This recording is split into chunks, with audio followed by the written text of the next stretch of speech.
సంగారెడ్డి జిల్లా కేంద్రంలోని corona హైస్కూల్లో school యాజమాన్యం ఆధ్వర్యంలో సైన్స్ ఫెయిర్ కార్యక్రమాన్ని ఘనంగా నిర్వహించారు. ఈ కార్యక్రమానికి హత్నూర మండలం విద్యాధికారి వెంకట నరసింహులు మరియు స్కూల్ ప్రిన్సిపల్ సిస్టర్ మేరీ దీప, కరస్పాండెంట్ సిస్టర్ మేరీ పాల్ ముఖ్య అతిథిగా పాల్గొని సైన్స్ ఫెయిర్ కార్యక్రమాన్ని ప్రారంభించారు. ఈ కార్యక్రమంలో పాఠశాల ఉపాధ్యాయులు, విద్యార్థులు, విద్యార్థుల తల్లిదండ్రులు తదితరులు పాల్గొన్నారు.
ఈ కార్యక్రమానికి ఇచ్చేసిన పేరెంట్స్కు నా నమస్కారాలు, విద్యార్థులకు ఆశీస్సులు. ఈ కార్యక్రమానికి నన్ను పిలిచినందుకు మరొకసారి వారందరికీ కూడా ధన్యవాదాలు తెలియజేస్తాను. సైన్స్ ఫేర్ ప్రతి సంవత్సరం ఉండేదే కదా. ప్రతి సంవత్సరం ఎందుకు చేయాలి? ఒకసారి చేసుకుంటే అయిపోతుంది కదా లైఫ్. అంటే క్రియేటివిటీ అనేది ఎప్పుడు బయటకు వస్తుందో మనకు తెలియదు. క్రియేటివిటీ ఎన్ని రకాలుగా రావచ్చు అంటే, మనిషికి ఎప్పుడైతే స్ట్రగుల్ స్టార్ట్ అవుతుందో దాంట్లో నుంచి కొత్త విషయం పుట్టుకొస్తుంది. ఏంటి స్ట్రగుల్? దీనికి మీకు మంచి ఉదాహరణ చెప్తాను. లూయి పాస్చర్, విన్నారా శాస్త్రవేత్త పేరు? ఓకే. అంతకుముందు సూక్ష్మజీవులు ఉంటాయని తెలియదు, మైక్రో ఆర్గాన్స్. కానీ ఆయన ద్వారా ఓహో మన కంటికి కనిపించిన చిన్న చిన్న సూక్ష్మజీవులు ఉంటే అవే మనకు రోగాలను కలిగిస్తాయి అన్నది. ఇదే కనుక వాతావరణం యొక్క విషయాలు మనకు శాటిలైట్ కనుక పంపకపోతే వర్షం ఎప్పుడు పడుతుంది, ఎప్పుడు ఎండ వస్తుంది, ఎప్పుడు డ్రైగా ఉంటుందని చెప్పలేదు. శాటిలైట్స్ మన భూమి చుట్టూ తిరుగుతూ వెదర్ యొక్క ఇన్ఫర్మేషన్ ఎప్పుడప్పుడు మనం తెలుసుకుంటున్నాం. మరి అక్కడ దాకా రాకెట్ పంపడం అనేది మామూలు విషయం కాదు కదా. ఎట్లా పంపాం? మరి ఇది భూమికి గ్రావిటీ ఉంది, దీన్ని తట్టుకుంటూ భూమి నుంచి దూరంగా వెళ్ళాలి శాటిలైట్. దానికి ఏమేమి చేశారు? ఇట్లా విపత్కర పరిస్థితుల్లో మనకు పెద్ద స్ట్రగుల్ అయినప్పుడు ఈ సైంటిఫిక్ యాటిట్యూడ్ బయటకు వస్తుంది. అట్లా కాకుండా ఇలాంటి సైన్స్ ఫేర్లు ఏర్పాటు చేసినప్పుడు ఓహో ఇటువంటి తయారు చేయొచ్చు, నాకెందుకు రాదు, ఇది ఎగ్జిబిట్ చూసాము అక్కడ, చాలా బాగుంది, ఎంతో యూజ్ అవుతుంది భవిష్యత్తులో, ఇలాంటిది నేను కూడా తయారు చేస్తాను అని ఆలోచన మనలో రావడానికి సైన్స్ ఫేర్ బాగా పనిచేస్తాం. మేము కూడా చదివేటప్పుడు ఈ వర్కింగ్ మోడల్స్ లేవు, ఇన్ని రకాల వస్తువులు దొరికేవి కావు. ఓన్లీ చార్ట్, స్కెచ్ పెన్, దాంతో ఆ కిడ్నీలు, లంగ్స్, మౌత్ పార్ట్స్ చిన్న చిన్న, అంటే అప్పుడు ఎడ్యుకేషన్ అంతే. కానీ ఎంత మార్పు వచ్చేసాడు. ఇప్పుడు అన్ని వర్కింగ్ మోడల్స్ మనం చూస్తుంటే మనం అంత పని చేస్తుంటుంది వర్కింగ్. కాబట్టి ఇలాంటి వాటిని తీసుకురావడానికి మనకి సైంటిఫిక్ యాటిట్యూడ్ బాగా పనిచేస్తుంది. అట్లాగే మానవాళి ఇంకా కొంతకాలం బ్రతికుండాలంటే మనం ఒక 2 విషయాల మీద జాగ్రత్తగా ఉండాలి. ఒకటి పొల్యూషన్, రెండవది టెర్రరిజం. నిజంగా కూడా మానవ జాతి ఇక ఉండదు, అంతరించిపోతుంది అనడానికి 2 మెయిన్ కారణాలు. గాలి కలుషితం అవుతుంది, పీలుస్తున్నాం, దానికి సంబంధించిన ఎన్నో రోగాలు మన బాడీలో వస్తాయి. మరి దీన్ని ఎట్లా కంట్రోల్ చేయాలి? ఎక్కడి నుంచి వస్తుంది పొల్యూషన్? వాహనాలు వాడుతున్నాం, వాటికంటే ముఖ్యం ఇండస్ట్రీస్ నుంచి విపరీతమైన పొల్యూషన్ వస్తుంది. మరి ఇండస్ట్రీస్ మన కోసం కదా పెట్టింది, వద్దన్నామా ఇండస్ట్రీస్ని? కొద్ది పెట్టకంటే ఇంత జనాభాకు సరిపోయే వస్తువులు తయారు. మరి ఏం చేయాలి? తప్పని స్థితి. కానీ దానికి మార్గం ఉంది. ఎఫ్లూయెంట్ ప్లాంట్స్ పెట్టాలి.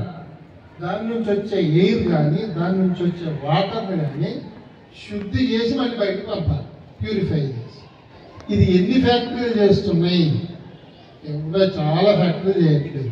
ఎందుకు చేయట్లేదు అంటే, కంపెనీ పెట్టడానికి ఎంత ఇన్కమ్ కావాలో, ఎంత డబ్బు కావాలో ఒక ఎఫ్లూయెంట్ ప్లాంట్ పెట్టడానికి అంత డబ్బు కావాలి. కానీ వాడేం చేస్తున్నాడు?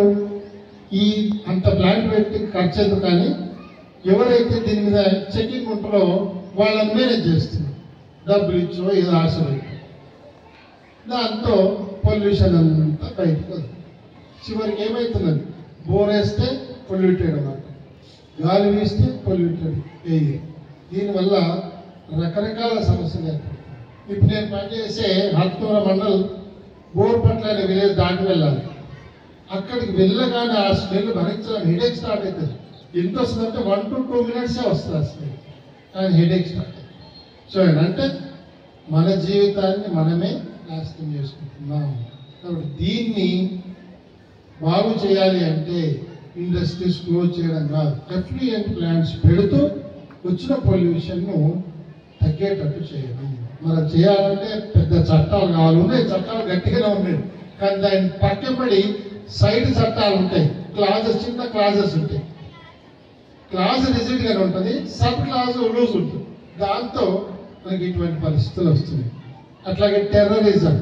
సో అండి మనం అమెరికాలో, ఇంగ్లాండ్లో, ఇక్కడ మన దగ్గర రాలేదు, కానీ ఒక రెస్టారెంట్లో, స్కూల్లో వాడు ఉన్నట్టుండి పేరు చేస్తుంటాడు. మనిషి తుపాకీ తీసుకుని కాల్ చేస్తుంటాడు. ఎందుకు కాలుస్తుండో వాళ్ళకి తెలియదు. సో అండి ఇది చాలా డేంజర్. అట్లాగే మనకు సంబంధించి వివిధ దేశాలు ఈ టెర్రరిస్టులను కూడా బాగా ప్రేరేపిస్తున్నాయి పక్క దేశం మీద ఇబ్బంది పెట్టడానికి.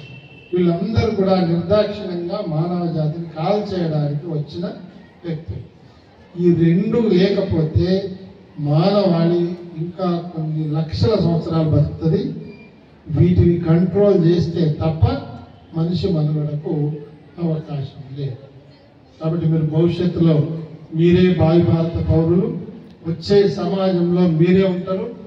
ఆ సమాజాన్ని ఎట్లా నడిపించాలి, వీటన్నిటిని ఎట్లా తట్టుకోవాలని ఆలోచించడానికి ఈ సైన్స్ ఫేర్ బాగా ఉపయోగపడతాయి. కాబట్టి సైన్స్ ఫేర్లలో మీరు ఈసారి నువ్వు లేకపోయినా మీ ఫ్రెండ్ చేస్తే నెక్స్ట్ టైం నేను చేస్తాను అనే ఒక క్రియేటివిటీ రావాలి. ఏంటి అసలు సైంటిఫిక్ యాటిట్యూడ్ ఏంటి అంటే, నేను ఇంతకుముందు ఒకసారి చెప్పాను, ఒక విషయం ఏమిటి, ఎందుకు, ఎలా, ఈ మూడింటితో PhD అయిపోతుంది, ప్రొఫెసర్ అయిపోతుంది. ఏంటి అంటే celebrate the science exhibition or science day, and incidentally today is World Science Day. November 10th is celebrated as World Science Day. So at the very outset, I wish you all the participating students all the best, and all the students who don't participate, I think you can learn many things today. At this opportunity, I would like to thank our dear MU sir. Though sir has been transferred from here, I don't feel so. He is still our MU only. So we are very happy that as soon as I called him, invited him, he agreed for this. So we are very happy and thankful, and very especially for his inspiring words. Sir nicely explained about how innovation and science help us in our daily small task to the highest task, like how satellites works and how it helps us in our daily life. So I don't want to spend too much time. Thanks once again to sir, and wish you all the best, students, for enjoying this day without disturbing others. Okay? May God bless us. Thank you.